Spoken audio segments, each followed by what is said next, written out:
லட்சம் பேர் வந்து பார்த்தீங்கன்னா ஒரு வருஷத்துக்கு இறக்குறவங்கள மது போதை பழக்கங்கள் போதை பழக்க வழக்கங்கள் மூலியமாக இறக்குறவங்க தான் அதிகமாக இருக்காங்க. ஸோ இதனால் நம்ம என்ன சொல்கிறோம், வருங்காலத்தில் இருக்கிற நம்ம தலைமுறை வந்து பார்த்தா நம்ம தலைமுறையும் சரி நம்ம அப்பா அம்மாவும் சரி அதை தொடாத அளவுக்கு நம்ம பார்த்துக்கணும். அதை நம்ம பயன்படுத்துகிறாங்க அப்படின்னா நம்ம முன்னேற்றம் தான் தடையாக இருக்கும். எங்களோட கல்வி பாதிக்கப்படும், நம்மளோட வளர்ச்சி பாதிக்கப்படும், நம்மளோட குடும்ப பொருளாதாரம் பாதிக்கப்படும். அதான் நம்ம முன்னேற முடியாது. இன்றைக்கி வந்து பார்த்தீங்கன்னா இருக்கிற நிறைய குடும்பங்களோட பிரச்சனையே வந்து பார்த்தோன்னா யாரும் வருமானம் சம்பாதிக்காமல் இல்லை, பிரச்சனை இல்லை. சம்பாதிக்கிற வருமானத்தை சரியாக பயன்படுத்தாத பிரச்சனை மட்டும்தான் இருக்குது. கரெக்டுங்களா? சரிதானப்பா? இப்போ இளைய தலைமுறையாக நம்மளாச்சும் வந்து பார்த்தோன்னா குழந்தைகளாக இருக்கிற நம்ம யாரும் குழந்தைய சேர்ந்துறவங்க கூட குழந்தையாக இருக்க நம்ம வந்து பார்த்தீங்கன்னா போதைப் பொருட்களுக்கு அடிமையாக மாட்டோம். கரெக்டாம்மா? எங்கே சொல்கிறீங்களா? திருப்பி சொல்கிறீங்களா?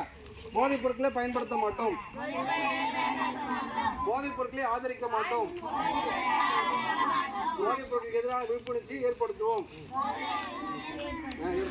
வருங்காலத்தில் வந்து பார்த்தீங்கன்னா யாராக இருந்தாலும் சரி, நம்மளும் சரி நம்ம சார்ந்தவங்க இருந்தாலும் சரி, ஏன்னா அந்த போதை வசதிகள் வந்து பார்த்தா எந்த அளவுக்கு தீமையான விஷயம்னா ஒரே ஒரு நம்ம தாத்தா இருக்க தெரியுமா, எல்லாருக்கும் தெரிஞ்ச தாத்தா ஒருத்தர் இருப்பார் பழைய பேர்லேருந்து. நல்லா புத்தகத்தில் வந்து பார்த்தீங்கன்னா முதல் பக்கத்துலேயே தப்பாங்கல் போட்டு உட்காந்து குடிமை வச்சுட்டு இருப்பார் தாத்தா. பார்த்துருக்கீங்களா?